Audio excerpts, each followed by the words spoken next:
We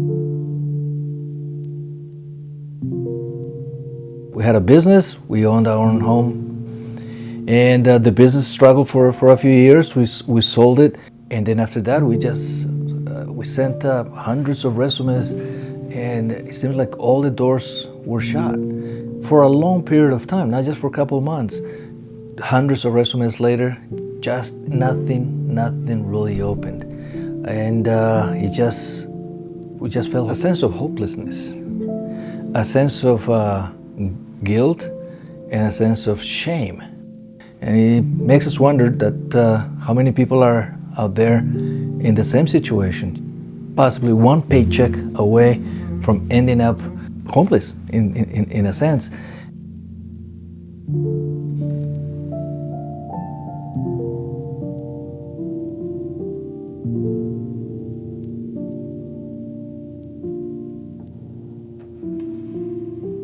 I think there's a lot of misconceptions about homelessness, especially in families. We often initially think of homelessness and think of someone that's panhandling off the freeway exit or someone that's on the corner. In your schools, in your workplace, you may be sitting right next to somebody that's homeless and not even know it. Really, any of us could become homeless. A couple of things go differently in our lives or in our community, and we end up without a shelter. Where do you go when all the doors get shut down and you gotta find somewhere? You look at the yellow pages, there's nothing around here. What are we gonna do with the kids? Not knowing what tomorrow is gonna bring, I think that was the toughest thing. And we didn't want our kids to go through that experience. Children that are homeless are sick 3 times more often than those that are not. We see that in the number of homeless children that have been held back a grade or that don't graduate high school.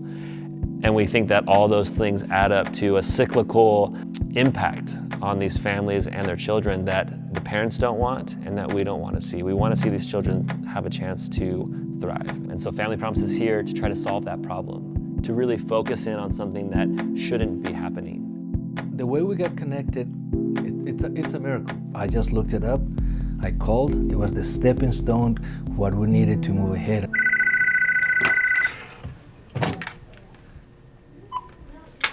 Family Promises South Bay, this is Kelly. How can I assist you today?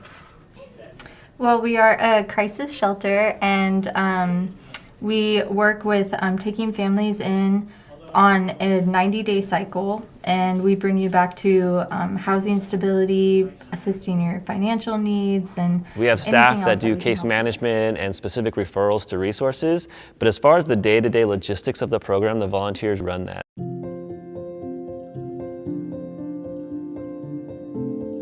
We work with 13 host congregations in the South Bay to provide shelter for families a week at a time. And then we have several other support congregations that partner with those host congregations to provide meals, safety for the families when they're staying at a place, transportation, and then obviously donations to cover costs of food and costs of just training for some of our families.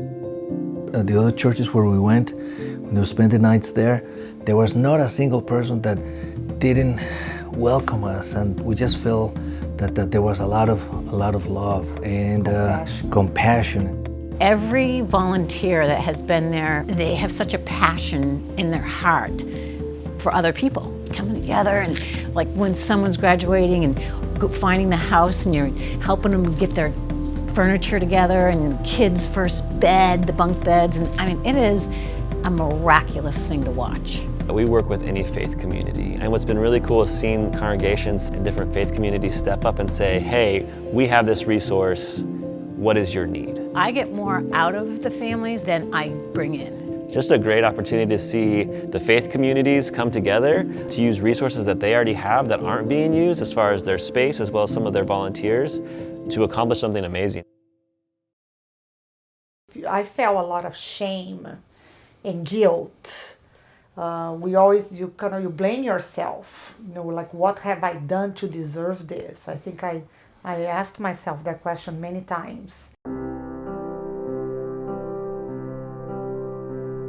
From the very beginning, the one thing that I remember vividly was how Christina welcomed and took care of my wife. That was the first thing. She just embraced her, hugged her, and cried with my wife. And I knew at that point, boy, that there's something good in this place. We just looked at each other and said, well, this is what the Lord put us, this is where we're gonna be, and we're coming out of this. And not long after that, we were able to get all the financial help to be able to get this place. This is part of the beginning of our blessings. Stability, it just brings peace. You can plan, you can rest, you can think better, you can make better decisions. Having loving people around you, kind of like asserting that you are gonna go through this. Yeah, it's gonna end, you're gonna be fine. Having that support was very important. When people care, it gives you hope. It gives you a sense that you're not alone. That's what we found at Family Promise. An entire community is here to uplift these families. It's pretty powerful. They were the family we did not have. Yeah. They became the family we did not have here. Yeah. Because we don't have any family in this country. It's really that holistic South Bay as a whole, serving the families well, that really demonstrates love and care in a way that no staff could do on their own.